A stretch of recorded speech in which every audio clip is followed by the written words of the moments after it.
In the last video, we saw Spanish America's party systems diverge onto two different paths, and we followed the set of countries where one party destroyed the other and developed an entrenched oligarchical regime.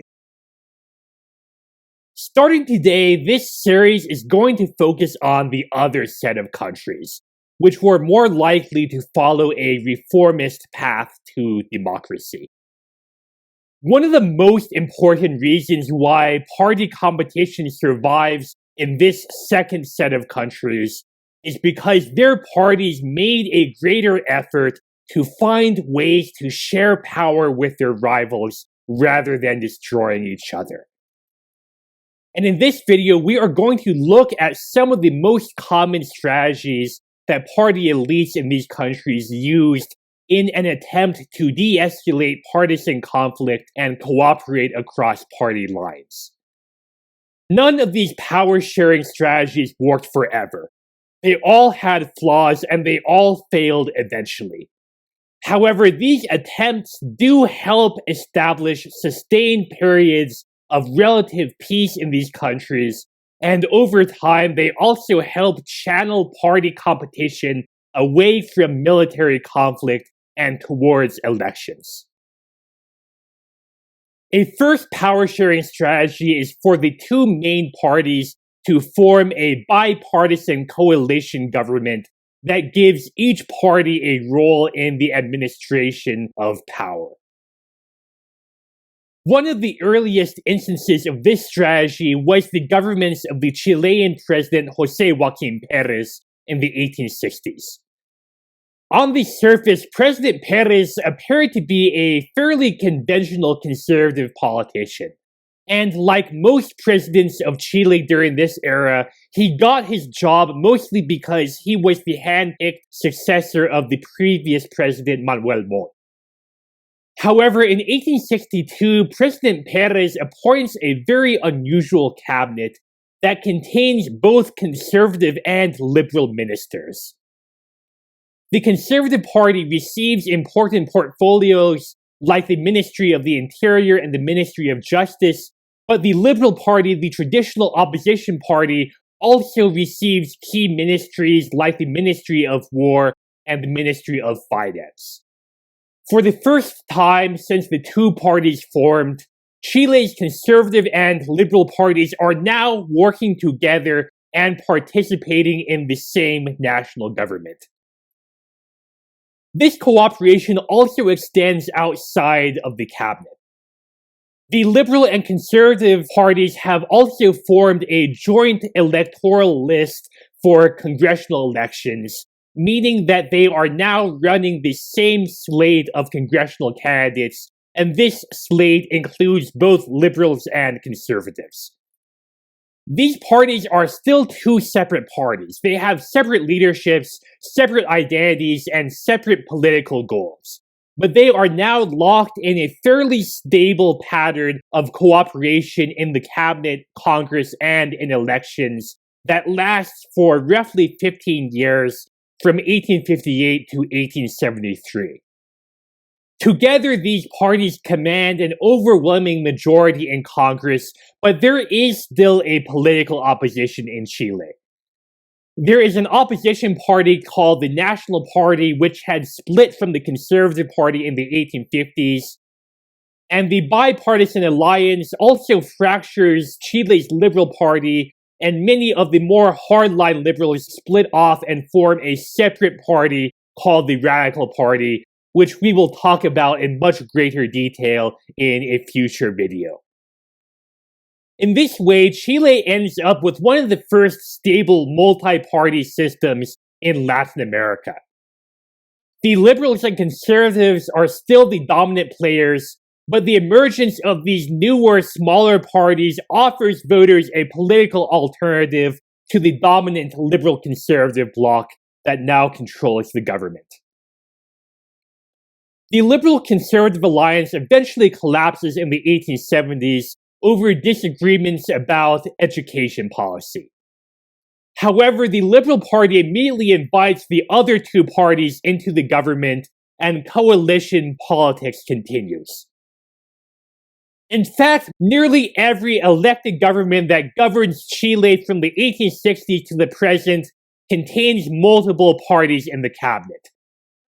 Only the Christian Democratic government of the 1960s attempts to govern alone, and partly for this reason, much of its agenda stalls due to congressional opposition. In Chile's case, coalition politics is here to stay. A second power-sharing strategy is to decentralize the state and redistribute power to local and regional governments in a way that allows multiple parties to hold power at the local level. We already saw an example of this in an earlier video where we covered Uruguay's Revolution of the Lances. That Blanco rebellion had led the Colorado government to cede 4 of the country's regional governments or departments to the Blanco party. And this had created a largely autonomous territorial zone that was governed by the minority Blanco party. The Colorado still governed most of the country, but within this specific region, political affairs would be managed by the Blanco party, and this offered the Blancos at least a piece of executive power. However, the key flaw in this power-sharing arrangement was that there was still a national presidency that was controlled by the Colorados, and this meant that the Colorados also commanded Uruguay's national military. And because the Colorados controlled the coercive power of the state, they were free to renege on the power-sharing deal whenever they chose to do so, and that is exactly what starts happening in the 1890s. The Colorado government begins interfering in the Blanco-governed regions, and it also reduces the size of the Blanco departments by carving out new departments that would be governed by the Colorados.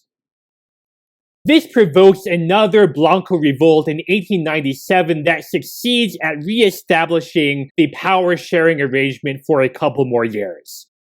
However, the Colorado government violates the agreement once again in 1903. There is another civil war, and this time the Colorado government wins a decisive victory, and it removes the Blanco party from power at the local level. This case illustrates one of the most common reasons why most power-sharing arrangements ultimately collapse in 19th century Latin America. No agreement can be binding because the party that controls the presidency and commands the national military always holds an advantage over the other. It always has the power to renege on the power-sharing agreement. The mere existence of a powerful presidency is a source of conflict and political instability that prevents the agreement from being fully binding on one of the two parties. Over time, this issue leads some countries in the region to seek out alternatives to the presidential form of government, and this constitutes a third type of power-sharing strategy. We saw in our video on Brazil that the parliamentary government and the existence of a nonpartisan head of state in Brazil made it much easier for the Brazilian liberal and conservative parties to cooperate in the government. By the late 19th century, some countries in Spanish America tried to adopt some elements of the Brazilian system. They are not very interested in having a monarchy, but they do try to adopt a quasi-parliamentary form of government that greatly weakens the powers of the president. In the 1890s, Chile faces a constitutional crisis that results in a civil war between the president and the Congress, each of which commands a different faction of the military. The congressional side ultimately prevails in this war, and the Congress becomes the dominant institution in Chilean politics for the next 3 decades. Chile's constitution remains formally unchanged. On paper, Chile still has a presidential system of government with a co-equal executive and legislative branch. But in practice, Chile's political system has drifted much closer to parliamentary government. The president has been stripped of most of his powers, and the executive power has now been transferred to the Minister of Interior, who plays a role similar to that of Prime Minister in a parliamentary system. In theory, the Minister of Interior is still appointed by the president, but in practice, this appointment is highly constrained by the Congress, and the Congress now plays a central role in choosing the Minister of the Interior and the other members of the cabinet, who are usually prominent members of Congress themselves. The Congress also has the power to censure and even remove cabinet ministers from office. Throughout this period, the Congress replaces the cabinet every couple of months.